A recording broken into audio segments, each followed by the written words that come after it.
So did you know there are 3 reasons why your ties stay dark? So first thing first is because of friction. Did you know sa paggamit nyo ng mga masisikip na short or anything, nagkakaroon ng friction? And second reason, because of the dead skin. So ang dead skin, if hindi na-remove regularly, nagiging dull and uneven yung skin natin. And lastly, irritation from shaving or sa harsh product.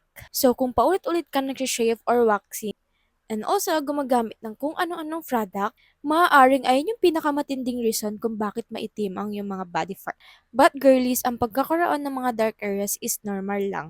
Pero pwede nyo yan i-prevent using this Shaky Balm from Simply You. So I've been using this for a while now and I can say na effective talaga to. So before na may dull skin and may mga dark areas, so, consistent ko lang to ginamit. And don't worry guys, hindi naman to harsh sa skin natin. It is a mild and gentle scrub.